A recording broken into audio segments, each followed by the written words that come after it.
Quantum ತಂತ್ರಜ್ಞಾನ, ಕೃತಕ ಬುದ್ಧಿಮತ್ತೆ ಮತ್ತು ಮೆಷಿನ್ ಲರ್ನಿಂಗ್ನಂತಹ ಆಧುನಿಕ ತಂತ್ರಜ್ಞಾನಗಳ ಬಳಕೆಗೆ ಪೂರಕವಾದ ನೀತಿಗಳನ್ನು ರಾಜ್ಯ ಸರ್ಕಾರ ರೂಪಿಸಿರುವುದರಿಂದ ತಂತ್ರಜ್ಞಾನ ಕ್ಷೇತ್ರದ ವಿದ್ಯಾರ್ಥಿಗಳಿಗೆ ಉತ್ತಮ ಉದ್ಯೋಗಾವಕಾಶಗಳನ್ನು ಕಲ್ಪಿಸಲಿದೆ ಎಂದು ಸಣ್ಣ ನೀರಾವರಿ, ವಿಜ್ಞಾನ ಮತ್ತು ತಂತ್ರಜ್ಞಾನ ಸಚಿವ ಎನ್.ಎಸ್. ಬೋಸರಾಜು ತಿಳಿಸಿದರು.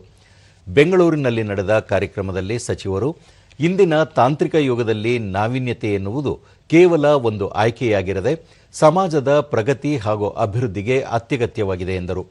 ಮಕ್ಕಳಲ್ಲಿ ಸಣ್ಣ ವಯಸ್ಸಿನಿಂದಲೇ ವೈಜ್ಞಾನಿಕ ಮನೋಭಾವ ಹಾಗೂ ಪ್ರಾಯೋಗಿಕ ಕಲಿಕೆಯನ್ನು ಬೆಳೆಸುವ ಉದ್ದೇಶದಿಂದ ರಾಜ್ಯದ ಎಲ್ಲ ಜಿಲ್ಲೆಗಳಲ್ಲೂ ವಿಜ್ಞಾನ ಕೇಂದ್ರಗಳನ್ನು ಸ್ಥಾಪಿಸಲಾಗಿದೆ. ವಿಜ್ಞಾನ ಮತ್ತು ತಂತ್ರಜ್ಞಾನ ಇಲಾಖೆಯು vision group of science and technology ಮೂಲಕ ಶೈಕ್ಷಣಿಕ ಸಂಸ್ಥೆಗಳಲ್ಲಿ ನಡೆಯುವ ಸಂಶೋಧನೆ ಹಾಗೂ ಹೊಸ ಆವಿಷ್ಕಾರಗಳಿಗೆ ಆರ್ಥಿಕ ಬೆಂಬಲ ನೀಡುತ್ತಿದೆ.